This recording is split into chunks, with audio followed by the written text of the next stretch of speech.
नमस्कार। आज हम आपको भोजपुरी की एक नई फिल्म के बारे में बताएंगे, जिस फिल्म का नाम है माँ की ममता।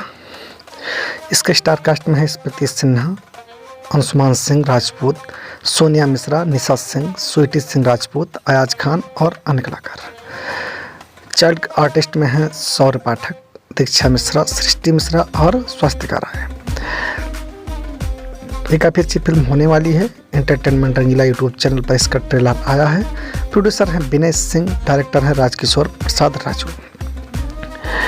ये फिल्म माँ की ममता है। जैसा कि नाम से प्रतीत हो रहा है कि कोई मार्मिक चीज़ें हैं इसमें, कुछ पारिवारिक ड्रामा फिल्म है इसमें और काफ़ी अच्छी फिल्म होने वाली है, जैसा कि ट्रेलर देखकर लग रहा है। अगर आप पारिवारिक फिल्मों के शौकीन हो तो इसे देखना मत भूलिएगा, जब ये यूट्यूब पर आए, जब ये सिनेमा घर में लगे या फिर टेलीविज़न पर आए। फिलहाल इसका ट्रेलर रिलीज़ किया गया है, इसे आप देखिए और एंजॉय कीजिए। धन्यवाद।